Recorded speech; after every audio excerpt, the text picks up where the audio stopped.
Hello and warm welcome to tuition वाला जेई। So guys, सबसे बड़ा जो क्वेश्चन रहता है बच्चों का वो रहता है कि NIOS बोर्ड में अगर हमको अपना फॉर्म डालना है तो उसके लिए कितनी फीस रहती है। 10th वाले बच्चों के लिए कितनी रहती है, 12th वाले बच्चों के लिए कितनी रहती है। तो आज के इस वीडियो में आपको मैं कंप्लीट इन्फॉर्मेशन देने वाला हूं, तो इस वीडियो को आप पूरा देख रहे हैं। तो देखो, टॉपिक आपको क्लियर है कि NIOS बोर्ड में कितनी फीस लगती है, और यह साइड डिटेल मैं तुमको हिंदी में समझाऊंगा, अच्छे से तुम समझना। तो चलो स्टार्ट करते हैं। तो जैसे तुमको मालूम है कि इसमें दो टाइप के बच्चे आते हैं, एक 10th वाले, एक 12th वाले। और इसमें एग्जाम भी क्या है, दो टाइप के आते हैं, एक आता है पब्लिक एग्जाम और दूसरा आता है तुम्हारा ऑन डिमांड एग्जाम। और जिन बच्चों को अभी तक नहीं पता है कि पब्लिक एग्जाम क्या है, ऑन डिमांड एग्जाम है, वो हमारा क्या है, लास्ट वीडियो जाकर देख सकते हैं। लास्ट वीडियो आपको मिल जाएगा प्लेलिस्ट में, प्लेलिस्ट का नाम है NIOS बोर्ड। तो उस प्लेलिस्ट में जाकर क्या है, आप उस वीडियो को देख सकते हैं। तो मैं तुमको समझाता हूँ भाई, ये मैं तुमको शॉर्ट में बता देता हूँ कि पब्लिक एग्जाम क्या। पब्लिक एग्जाम उस एग्जाम को कहते हैं जो आप क्या पूरी साल की प्रिपरेशन के लिए करते हैं। और ऑन डिमांड एग्जाम उस एग्जाम को कहते हैं जैसे आप इनकेस फेल हो गए हो या आपको इंप्रूव करने अपने मार्क्स को, तो आप क्या है, ऑन डिमांड मींस कभी भी क्या है अपने एग्जाम को कंडक्ट करवा सकते हैं। ऐसी फैसिलिटी NIOS बोर्ड के द्वारा दी जाती है। अब जैसे सबसे पहले हम बात करते हैं पब्लिक एग्जाम की। तो पब्लिक एग्जाम में आपके लिए मैं बताता हूं 10th वाले बच्चों के लिए और 12th वाले बच्चों के लिए। तो देखो, जो बच्चे सेकेंडरी कोर्स के लिए अप्लाई कर रहे हैं, सेकेंडरी कोर्स का मतलब क्या होता है, 10th वाले स्टूडेंट्स के लिए। जो बच्चे अपने 10th का बोर्ड एग्जाम देना चाहते हैं, उनके लिए जो फीस स्ट्रक्चर रहता है वो क्या रहता है। अगर आप मेल कैंडिडेट हो तो आपका रहेगा 1800, मतलब 1800 रुपए रहेगा। अगर आप फीमेल कैंडिडेट हो तो आपका रहेगा 1450 मीन 1450 रुपए रहेगा। अगर आप SC ST कैटेगरी में आते हो तो आपका रहेगा 1200 मीन 1200 रुपए। अगर आप ट्रांसफर ऑफ क्रेडिट का यूज करते हो तो आपका रहेगा 180 पर सब्जेक्ट। ट्रांसफर ऑफ क्रेडिट का मतलब है जैसे मान लो तुम 10th में फेल हो गए इन केस, या तुम्हारे मार्क्स कम आए तो उसको दोबारा देना चाहते हो, तो भाई तो 180 पर सब्जेक्ट तुम्हारा ट्रांसफर ऑफ क्रेडिट के लिए रहेगा। फिर अगर जैसे तुम कोई एक सब्जेक्ट ऐड ऑन करना चाहते हो तो देखो क्या होता है, जो मेन सब्जेक्ट्स आपके होते हैं, आपको पता है कि भाई 10th में जो मेन सब्जेक्ट है उनके लिए ये फीस क्या रहती है सेकेंडरी कोर्स के लिए। अगर आपको कोई एक सब्जेक्ट एक्स्ट्रा ऐड करना है तो आपके लिए फीस रहती है, मेल कैंडिडेट हो चाहे फीमेल हो चाहे SC ST हो, उनके लिए फीस क्या 720 रुपीज रहती है। मीन 720 रुपए फीस क्या एडिशनल सब्जेक्ट के लिए रहती है। मतलब आप एक विषय जोड़ना चाहते हो तो आपको 720 रुपए और आपको क्या है देना होगा। तो ये 10th वाले बच्चों का हो गया जिनको क्या पूरी साल अपना पढ़ के क्या एग्जाम देना है। अब देखो, इसके बाद बात करते हैं सीनियर सेकेंडरी कोर्स के लिए, मीन जो बच्चे 12th वाले हैं। अब देखो, जो बच्चे 12th में पूरी साल पढ़ना चाह रहे हैं उनके लिए देखो क्या है, उनके लिए सीनियर सेकेंडरी कोर्स। तो उनके लिए जो फीस रहती है, मेल के लिए रहती है 2000 रुपए मीन 2000, फीमेल के लिए 1650 रुपीज मीन 1650 रुपए, SC ST के लिए 1300। और अगर आप ट्रांसफर ऑफ क्रेडिट का यूज करना चाहते हो तो रहता है आपका 180 पर सब्जेक्ट। तो देखो, अगर तुमको क्या है सेकेंडरी कोर्स में अगर कोई एक सब्जेक्ट एड ऑन करना है तो आपको क्या है 720 रुपीज क्या है और देना होगा, चाहे आप किसी भी कैटेगरी, चाहे आप मेल हो चाहे आप फीमेल हो चाहे आप SC ST कैंडिडेट हो। और इसके बाद आता है बात ऑन डिमांड एग्जाम की। अगर देखो, तुम एक ऐसे बच्चे जो ऑन डिमांड एग्जाम चाहता है कि भैया ऑन डिमांड एग्जाम हो जाए, हम तो फेल हो गए, हमको तो अपने मार्क्स इंप्रूव करने हैं, तो ऑन डिमांड के लिए समझना कि 500 रुपीज आपका रहता है थ्योरी के लिए।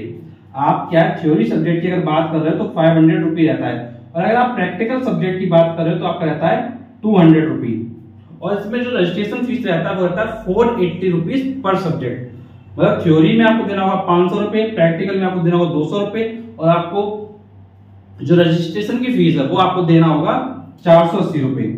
और ये जो फीस होती है वो दोनों बच्चों के लिए होती है, मींस 10th के लिए भी यही है और 12th के लिए भी यही है।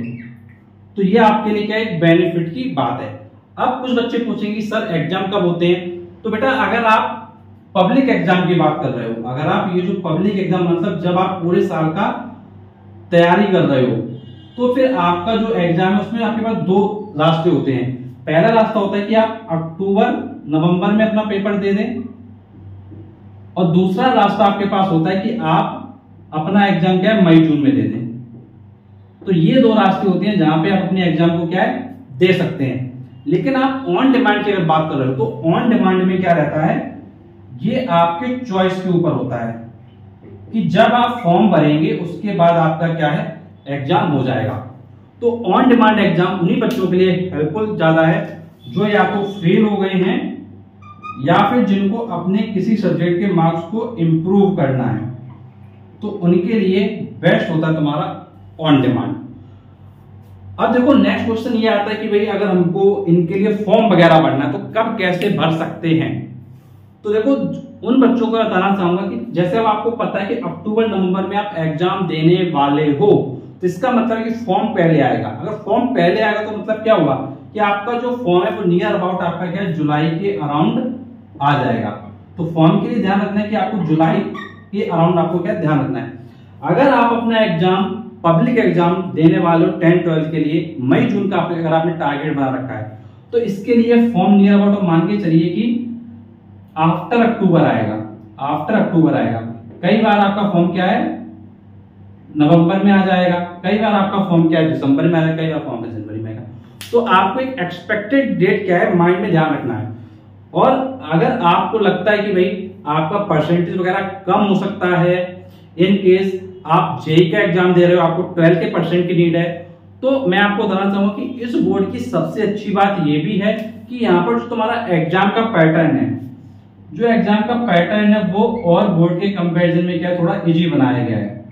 देखो इसका इजी बनाने का पर्पज ये है कि काफी बच्चे होते हैं जो गांव से होते हैं, देहात से होते हैं, या जिनकी शिक्षा छूट जाती है, तो वो बच्चे क्या है अपने लाइफ में कहीं ना कहीं डिमोटिवेटेड रहते हैं, या उनको डिग्री नहीं होती, उनको जॉब वगैरह की आसानी से नहीं मिलती है, तो वो बच्चे भी अपनी डिग्री वगैरह से ले सकें। तो जो एग्जाम पैटर्न है वो बहुत टफ नहीं रखा गया है, बहुत इजी रखा गया है। अगर आप यूपी बोर्ड से कर रहे हैं, सीबीएसई बोर्ड से कर रहे हैं, आईएससी बोर्ड से कर रहे हैं, महाराष्ट्र बोर्ड से कर रहे हैं, तो उनका जो एग्जाम पैटर्न है वो थोड़ा क्या है टफ होगा, लेकिन इस बोर्ड का एग्जाम पैटर्न उन बोर्ड के कंपैरिजन में क्या है इजी होगा। इजी में अगर मैं तुमको समझे, अगर तुम फिजिक्स पढ़ रहे हो फिर तो फिजिक्स में तुमको क्या है अपने जैसे सीबीएसई आईएससी बोर्ड में क्या है थ्योरी को डीप में पढ़ना पड़ेगा, लेकिन यहाँ पर तुमको क्या है थ्योरी को डीप में नहीं पढ़ना पड़ेगा, तो थोड़ी क्या है रियायत मिल जाती है। और मार्किंग, जैसे अगर मैं मार्किंग पैटर्न की बात करूं तो जैसे कॉपी चेक होती है, तो वहां पर जो बैठा इंसान होता है जो कॉपी चेक कर रहा होता है, तो ये आपको भी पता ही है वो भी इंसान है, और उसको भी पता नहीं कहीं ना कहीं माइंड में चल रहा होता है कि भाई ये बच्चे वो हैं जो या तो पढ़ नहीं पाए हैं, या अपने मार्क्स को इंप्रूव करवाना चाहते हैं, या फेल हो गए। तो वो भी क्या है मार्किंग जो करते हैं थोड़ा लिनिएंट करते हैं, मतलब बहुत टफ मार्किंग नहीं करते भाई तुम्हारे नंबर क्या एक एक गलती पे काटे जाएंगे। अगर आंसर तुमने लिखा है प्रॉपर वे में है, छोटी मोटी मिस्टेक है तो उसको थोड़ा क्या वो अवॉइड भी कर सकते हैं। अब यार अवॉइड वो कर सकते हैं, वो उनके ऊपर डिपेंड करेगा, बिकॉज जो कॉपी चेक करने वाला एग्जामिनर है वो सारी चीजें उस पर डिपेंड करती हैं। तो ओवरऑल तुमको मैंने समझाया कि भाई जो तुम्हारा फॉर्म होता है वो कैसे भरा जाता है, कितनी फीस लगती है, किस तरीके से तुमको क्या अपने फॉर्म के लिए अप्लाई करना चाहिए, तो साइट पे तुमको मैंने क्या एक सिंगल वीडियो प्रोवाइड किया वन शॉट के फॉर्म में। तो अगर तुम्हारा कोई डाउट है, कोई कंफ्यूजन है जो तुम पूछना चाहते हो, तो डेफिनेटली नीचे कमेंट बॉक्स में पूछ सकते हो। और अगर आपको हमारा वीडियो अच्छा लगा है तो प्लीज वीडियो को लाइक करें, चैनल को सब्सक्राइब करें, क्योंकि आपके लिए मैं और भी ऐसे वीडियो लाता रहूंगा। Thanks for watching this video.